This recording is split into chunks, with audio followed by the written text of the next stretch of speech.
We have a great lineup of industry experts who are ready to share their insights on the forces that will shape the real estate business in 2017. If you look at demand, what's happening is demand is measured in seen in absorption, the drivers of demand, GDP and employment.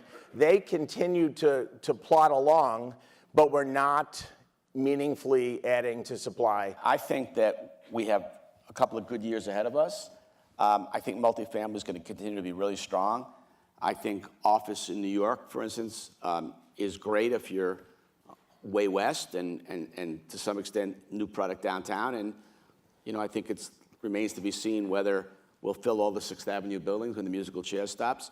The idea is that millennials only want to work south of 34th Street is in old buildings is not true.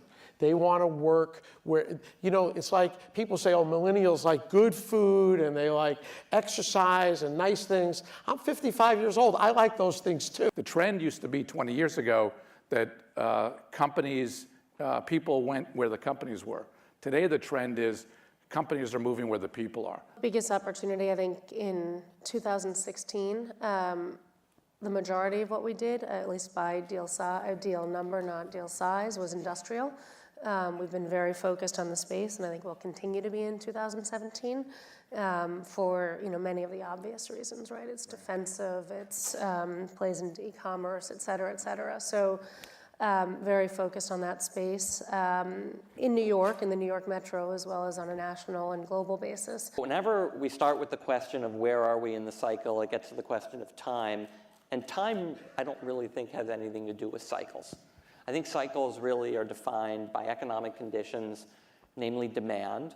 So, how much demand do we have for space? It's defined by capital flows, both debt and equity, and it's defined by supply.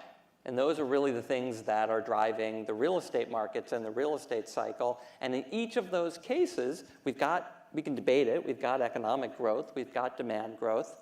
Supply seems to be in check. Now we can go through, and there are definitely some exceptions to that in some places where it's ticking up a bit. But on a national basis, supply seems to be in check.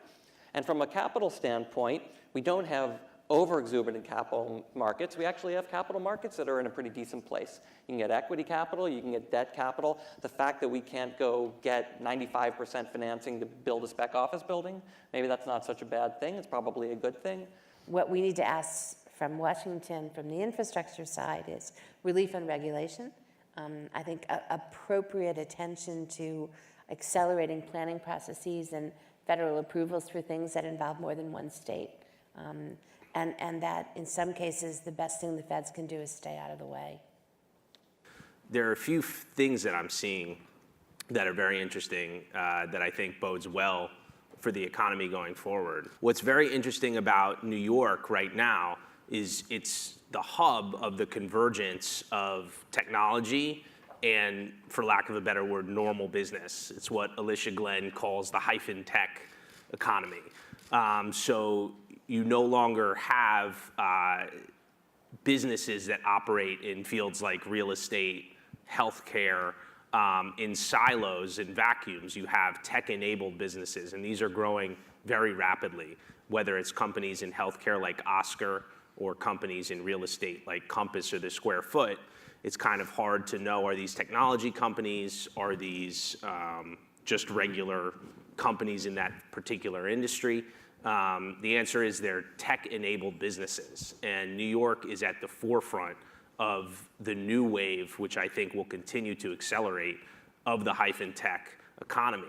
And because of that, I think the prospects for New York in the next decade are really, really attractive. We view New York as a global center. Talent being one of the most important resources. We think a lot of that talent wants to be in New York for the myriad of reasons that have been touched on, whether it's cultural amenities, the influence of millennials and how they want to live and work. So as we look at the overall economy, we're very excited with new industries emerging, and we see that continuing, as well as some of the cultural changes you're seeing with the influence of millennials. You're seeing real estate folks make decisions based on what they're looking for, and I think globally that bodes well for the city.